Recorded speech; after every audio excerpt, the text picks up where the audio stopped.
Hi everyone, welcome back. This is going to be a very interesting and unconventional talk on quantum technology. So, joining us is Maanav. Maanav has worked academic research in the field of quantum technology. He has been working actively as an executive member of QCG at IIT Roorkee.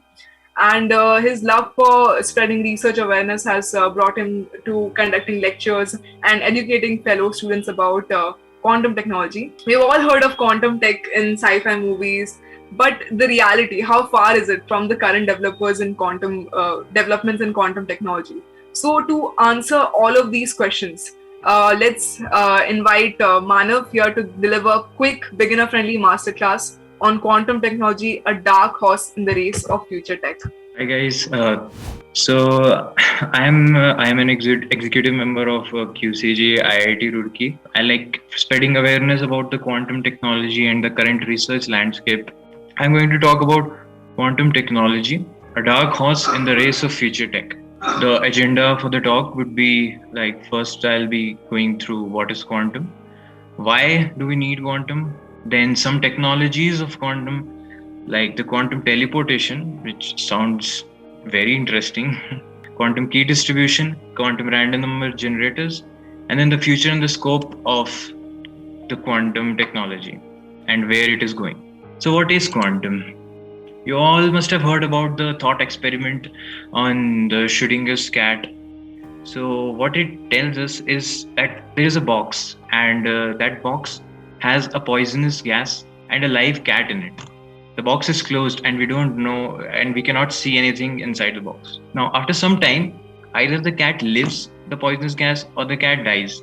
But since the box is closed, we don't know the cat lived or died. A quantum analogy, how quantum physics represents this or says it, is that the cat is dead and alive at the same time. And this property is called the superposition in quantum physics. Superposition of the state of cat being dead and that of being alive. So when we open the box and we see that that the cat is dead or alive, then the superposition is destroyed and we know that the what is the state of the cat. Until and unless the box is not open, the cat is in superposition. But if we are curious enough to open the box and see that the cat is dead or alive, then the superposition is destroyed. And that's the famous phrase, curiosity kills the cat. So what are qubits? Being developers, you all must have heard about the classical bits that are developed using the normal potential, the electron potential. Like it represents the 0 or a 1 based on the potential is on or off. But a quantum bit is made using physical properties of particles. Like it can be made using the spin of an electron or the polarization of a photon. Like if the polarization is horizontal, then it can be said to be a 0 bit, and if it is vertical, it is said to be a bit 1. And mostly we'll be using the polarization format of representing a quantum bit. But other than the spin and the polarization, there are other methods also to represent a quantum bit, and it is not fixed to only these methods. But we'll be using the polarization method for the rest of the lecture. Quantum basis. Let's talk about quantum basis. As I told you, the polarization of photon can be used to represent basis. Rectilinear basis would be when the polarization is in 0 degree and 90 degree. The 90-degree polarization can be represented as 0, and 0-degree polarization can be represented as 1. But the basis can be represented by polarization in any angle. This was in 0 and 90, but we can represent in 45 and minus 45 as well.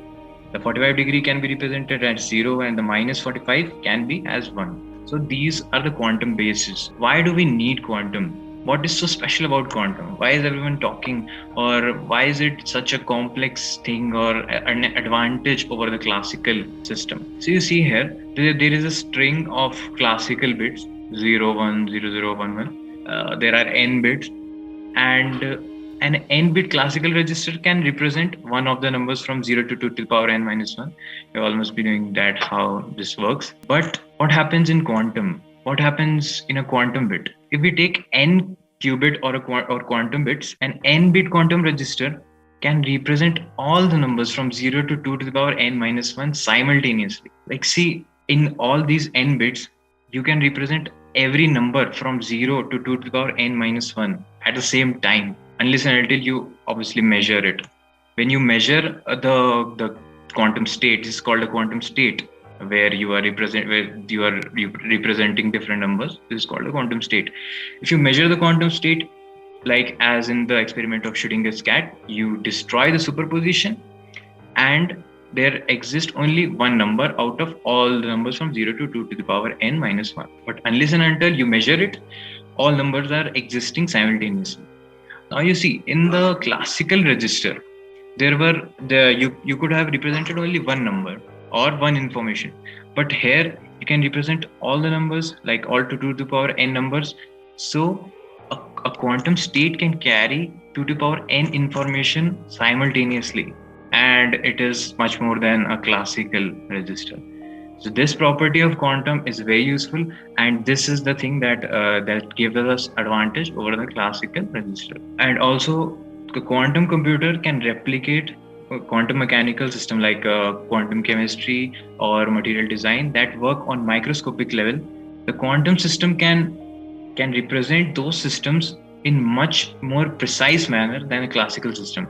A classical system cannot replicate these microscopic level systems, and thus the research in these areas would be much more difficult as the quantum is not developed. Using a classical computer is much more difficult, but in a quantum computer, all this gets to a precise level, and the research goes on more accurately. Also, the quantum mechanical properties are like, it makes the computation much more faster than a classical computer. This advantage is the one that is the most famous, that a quantum computer is much faster than a classical computer, and it can perform some functions like factorization much faster, and it is proven, and algorithms have been developed to do this.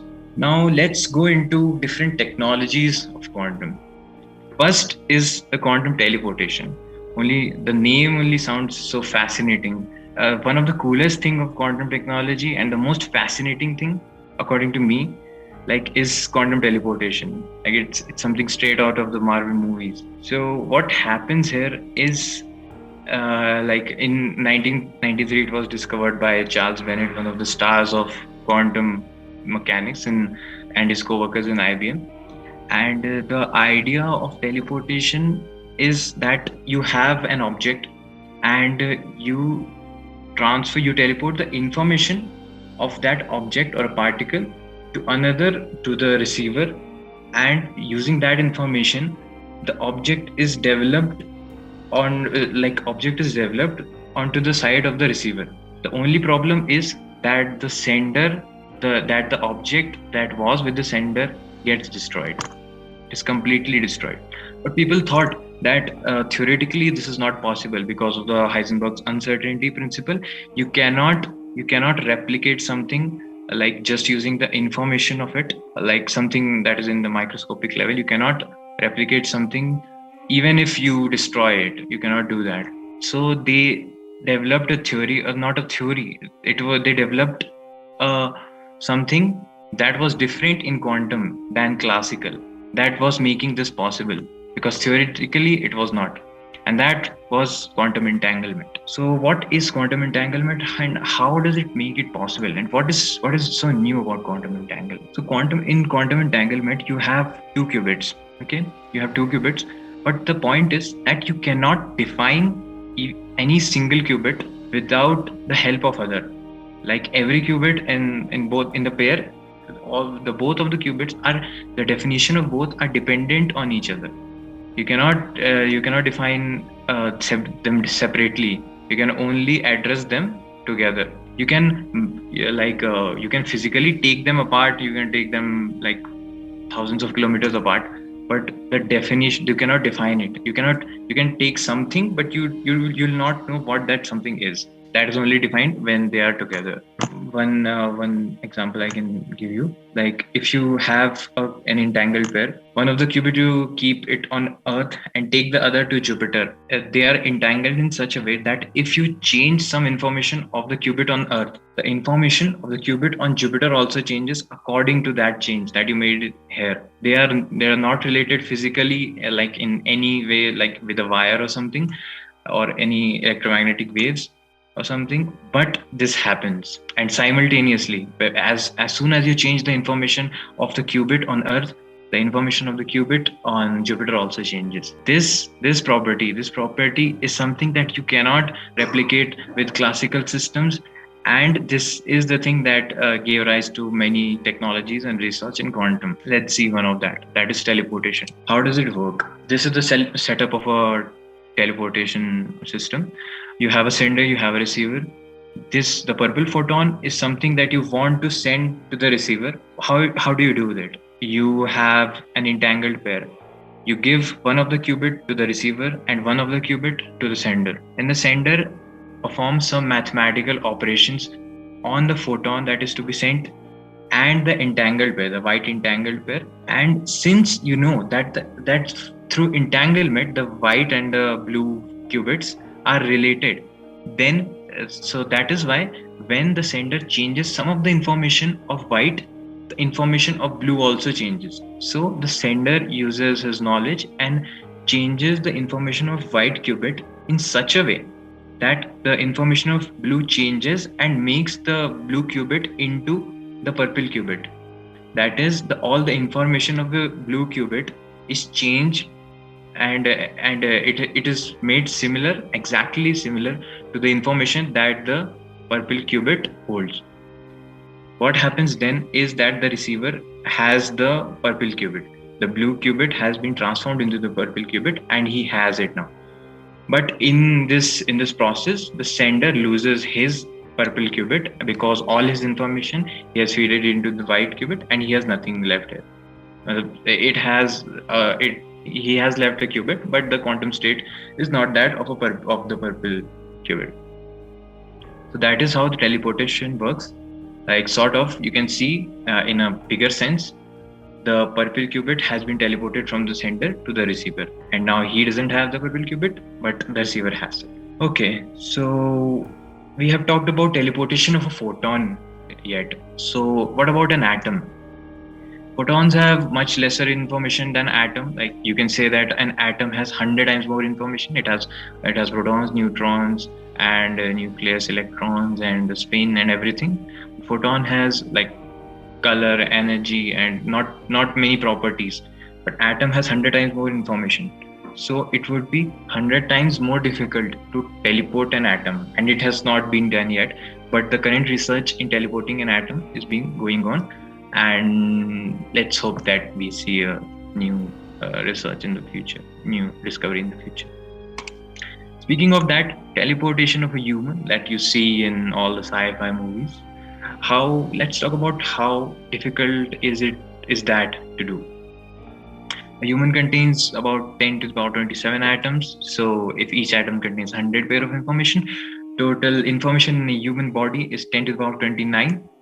And it is thus 10 to the power 29 times harder to teleport a human than a photon.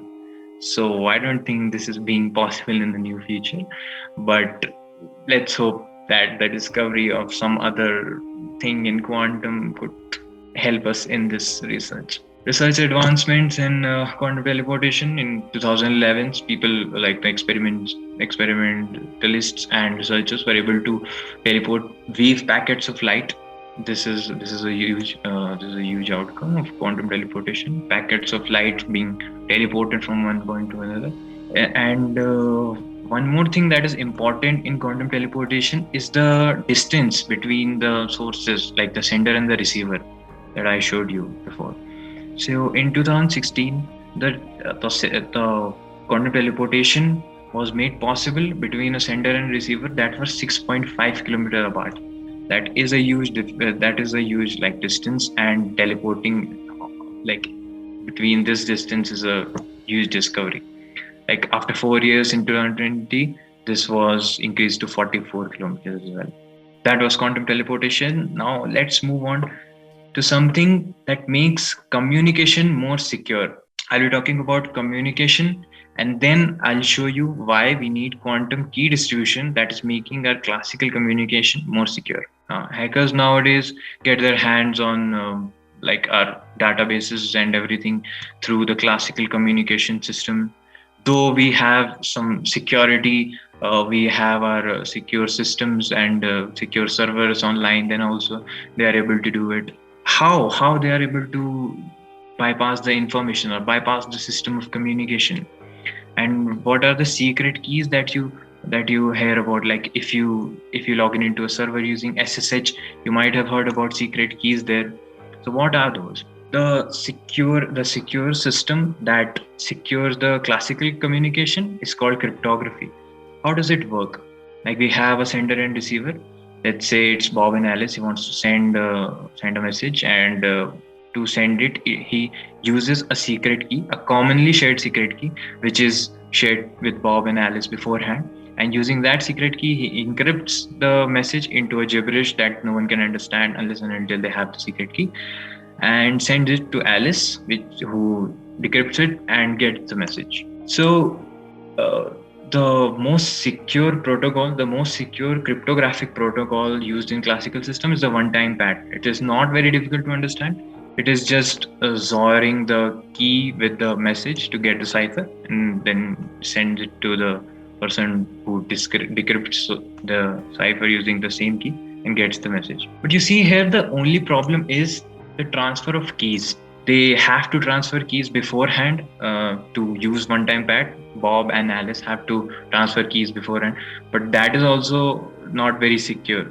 So you need a system that transfers key securely, and then you can use those keys that you have transferred to with this one-time pad to get the best encryption possible and the most secure communication possible. So how do you transfer those keys safely, securely?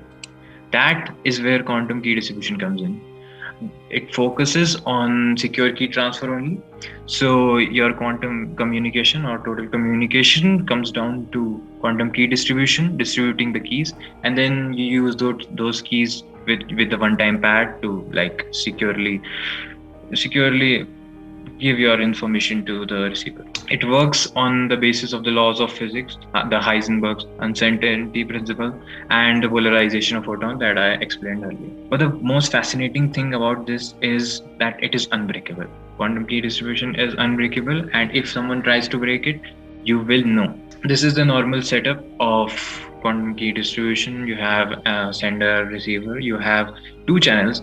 In a normal communication, you have only a classical channel, but in this you have classical channel as well as a quantum channel, and this is the normal setup. But if you see that if there might be an eavesdropping, so in the classical channel is public, so there is it is open to everyone, so there is no need for eavesdropping. But the eavesdropper can eavesdrop on the quantum channel, but still it is secure.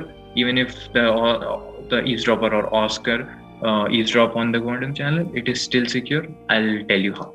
The unique property of QKD is that it gives the ability to both of the users to detect that there is an eavesdropper present and he or she is eavesdropping on the quantum channel. This is not possible in classical cryptography because you are just communicating, and you don't know if someone is in the middle using some methods or to know the information using they are just seeing your information and using that to encrypt and see your message. So decrypt and see your message. That is impossible in classical, but in QKD you can know that if someone is eavesdropping or not.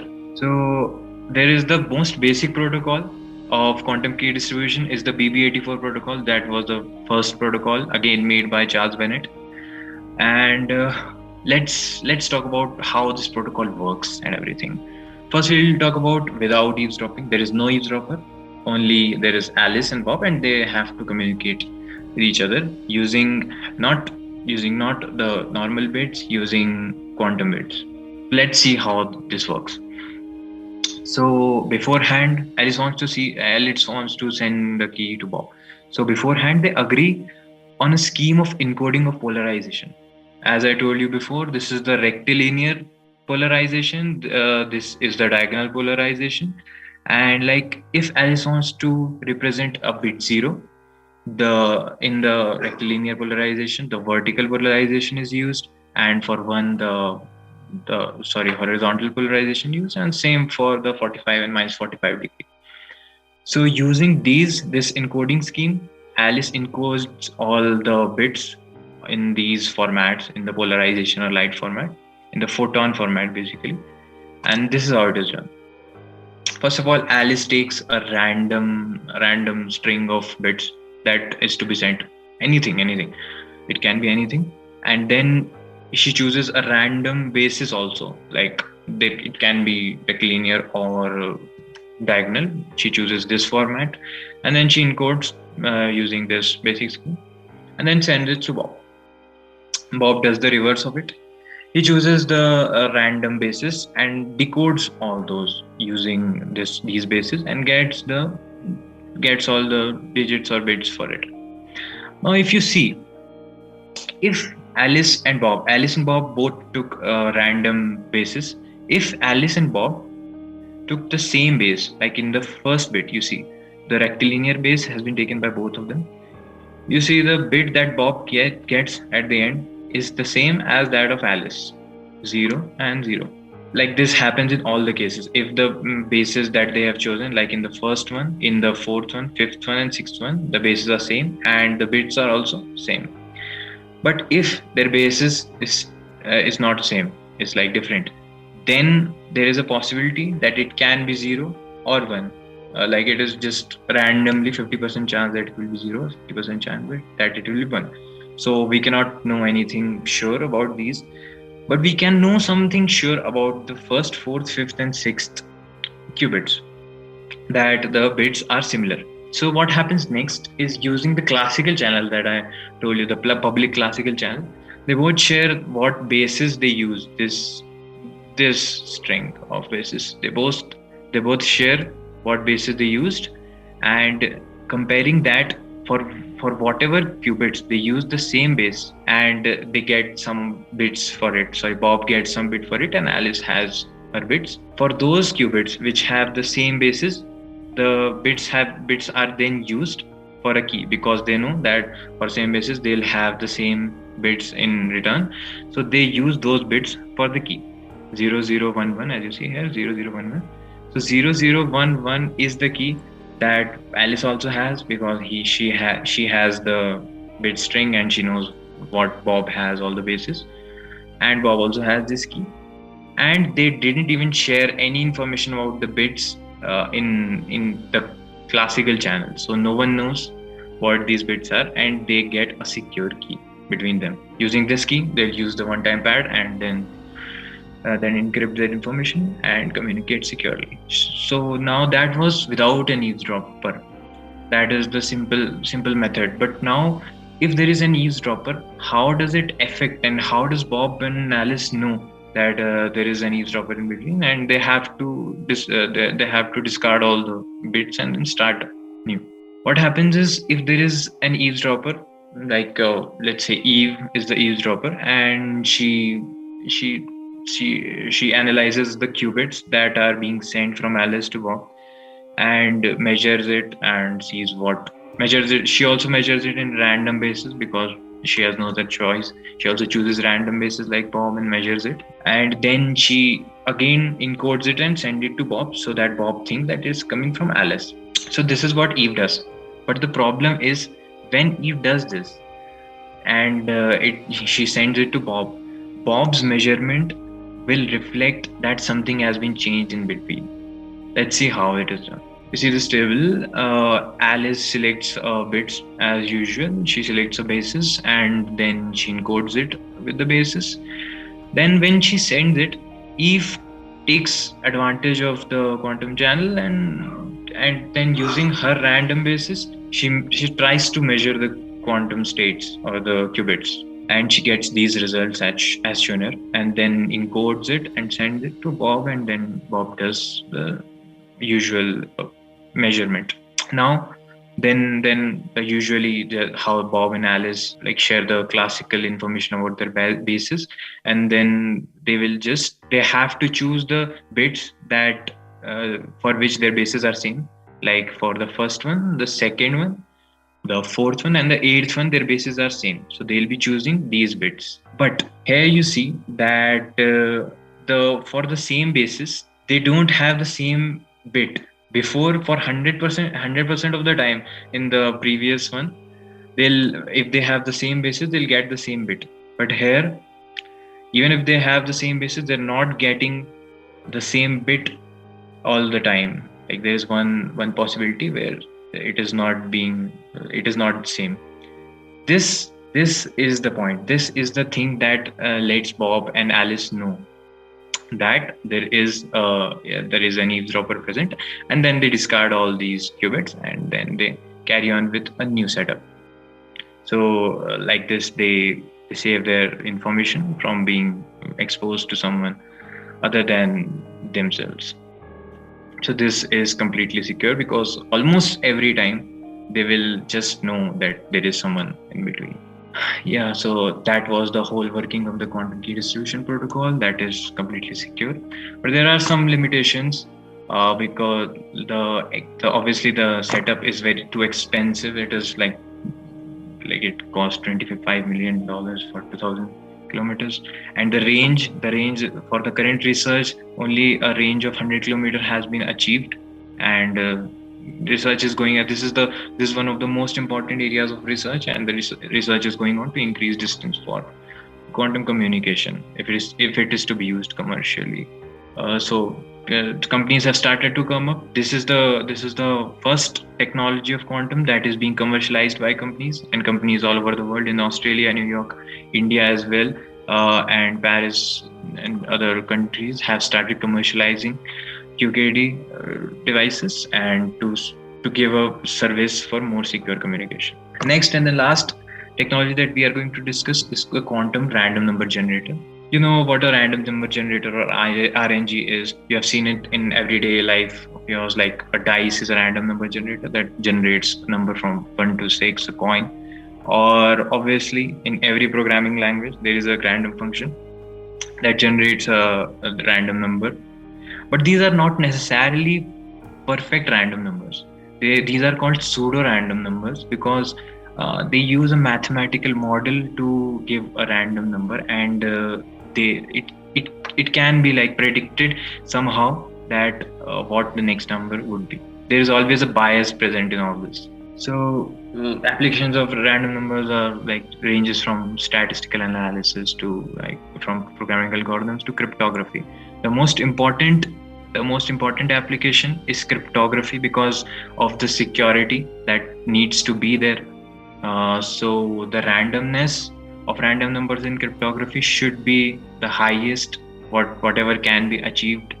So if you use normal pseudo-random numbers, like the programming languages number, that would be a little less secure.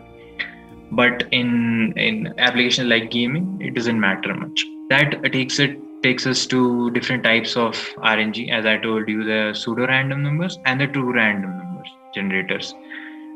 So in a true random number generator, the random numbers are generated through physical source, physical measurement or something.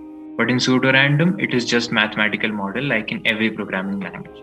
In pseudo-random number, the advantages are that it gives quick results and use minimal computational resources. But if you need a security that is based on randomness, and you'll be using something that has higher amount of randomness, and then there the pseudo-random number generators can be at loss, like something like in cryptography. But in gaming, pseudo-random number is the best you could use because you'll get quick results in minimal computational resources. So the question always that you have to ask is it random enough? Is the random number generator is random enough to give the required answer in your particular situation? Like also now in true random number generators, the numbers are generated through physical sources like polarization, atomic decay, noise model or something. There are a number of things that can produce this, but all those have one thing in common, that they are physical sources. You can not, there is no pattern in pseudo-random generators. You could see a pattern of generation after many numbers. The numbers repeat, and because that is obviously based on a mathematical model and it is not perfect, and it can be reproduced, but it is the TRNG is non-deterministic and cannot be reproduced again. One of the true random number generator is the quantum random number generator. You can see here the difference between true random number generator and the pseudo. Here you can see there are some pattern, but in this one, every point is unique and it is truly random. So in a quantum random number generator, what happens is there is a source. You send in a photon into the splitter, using that source, and based on what the polarization of the photon is, the photon is sent into the detector 1 or detector 2 using the beam splitter, because it splits according to the polarization, and 50% of the time it goes to 1 and 50% of the time it goes to 0. Is exactly 50%, because it is obviously based on the polarization. That is a physical property. So this is exactly 50%, and this can be used to make a random number from here. You could generate a random bit from, like, it could be 0 or 1 using this technology. So that was all for the technologies. What are the future and the scope of all these quantum related technologies? Like you have in quantum technology, you have quantum computing coming up, quantum annealers that are used, that produce quantum algorithms and are used to give more computational power, and they can like compute faster than classical computers as well. Then you have quantum networks that helps us to communicate, that would help us to communicate between more than two people, giving us a network of people and a network of communication. And in quantum networks, we would also have then servers that would also be a technology related to quantum cloud computing. And for quantum computers, we would need quantum software. So all these are connected to each other. Quantum physics also makes quantum materials and quantum chips, memories, and quantum repeaters possible. So everything is related to each other, and it is the research in every direction is going simultaneously. And let's see what comes up in the future research. With this, we come to the programming part. It is the quantum computers would also be having programming, because as I told you, we'd be developing quantum software. So the programming part of quantum computers we have seen some of the companies coming up with SDKs for quantum computers. Like IBM came up with Qiskit, and D-Wave, a popular quantum computing company, came up with Ocean SDK. There are other programming languages like Q#, which Microsoft came up with, and QCL, which was the first programming language used to develop quantum programs for to be run in quantum computers. With this, I'll like to end my talk with a popular quote of Max Planck, that when you change the way you look at things, the things you look at change. So in quantum physics, everything, most of the properties are something that you cannot intuitively see or intuitively feel. But if you want to know, or if you want to learn more about how science is and how everything is happening, quantum physics is the way to go. And if you want to learn and see how quantum physics works, you have to change your outlook. You have to stick to the previous notions of what you have studied in science, and you have to expand your view to learn to see how quantum physics works. And that is when the things you look at change. Thank you.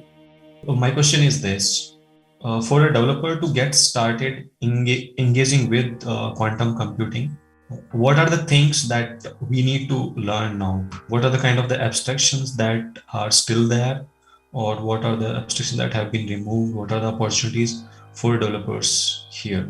So for developers, if you're saying, then I would obviously assume that you're talking about quantum programming.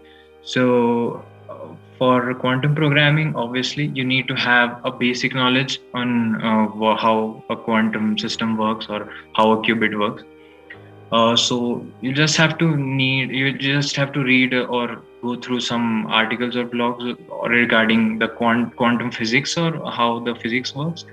And then when you know about what are quantum qubits, and how the circuit is working, and how the mathematical operations and qubit work, because they're a lot different from what is in classical programming. So when you read about it and understand more on how the mathematical models are working, then you'll be able to start with programming using the different SDKs. Like when I started reading about quantum computing, I went through some books and articles, and in about 1 month or so, I started programming also in SDKs. So it is not very knowledge that you have to have, like knowledge in physics or something, but you just need to get a grasp of the top layer or the big picture of what quantum is, and you can start with programming. Talking about this specific topic, that how developers can get started, one area was that how do we test things? What we are doing is right or not. We have a traditional computer for normal programming, but in terms when we are programming for quantum computing, we don't have computers available to us. And when we were discussing last year in 2020, there were no very good or simulators that can help you. So can you put some light on that part? Like what kind of resources do we have available? What kind of tools that we have available now? And has it become practical for a developer to actually build something meaningful in quantum computing? IBM has developed this SDK called Qiskit. Like I also work on Qiskit, and they open source their quantum computer. They have developed this library Qiskit, and they open source their quantum computer to the normal people who don't have obviously access to the quantum hardware. They outsource it to those people, and using just the library Qiskit that they have developed on Python, obviously you can just write the code, and with a GUI, online GUI, you can send it to the quantum computers at IBM. They'll process your code on the quantum computer, and they'll send the results to you in like a minute or so. That does not even take time. Yeah, so I am working on my thesis, and in my thesis also, I in my presentation I showed my professors how quantum random number generator is working live on, like sending my code to IBM quantum computer, and they send me the random numbers. So yeah, it is obviously possible nowadays because of the connection and IBM outsourcing their computers.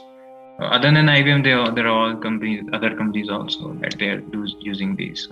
So if we want to start with the quantum programming, I mean, after learning the basic things about understanding quantum computing, we can try out the Qiskit by IBM. Yeah, that's pretty impressive. Within just getting results within just a minutes. And how costly is it? It is like, for us it is free of cost. Like we don't have to even give any money. It is just free of cost for us. Yeah, you don't have to pay or for any subscription, etc. Also. But because you come from IIT Roorkee, where you are running this group for quantum computing, that is but normally will it cost to normal developers who are working? No. It will cost. It doesn't cost to anyone. You just have to go to the IBM Quantum Experience website and just log in there, and you can use it. You just need to know the coding part. On that note, actually, I also wanted to, because you're working with this quantum computing group, heard that there are some things going on, like some developments going on. So would you like to share more about that? What is it that you're working on? What people can expect from IIT Roorkee or from India or other places? The impact of your work. Okay, so the most recent, I'll share the most recent project that came to us, or like that we got connected to it, and that is the QSIM project, and that is a replica of Qiskit that IBM developed, and it is being developed by the government of India. So this is being developed, a platform for like making quantum programs and running it. That is being developed with government of India partnering with IISc and IIT Roorkee. They are developing this platform, so the programmers in India and anywhere, they can use that platform just like Qiskit to do it, to do the programming.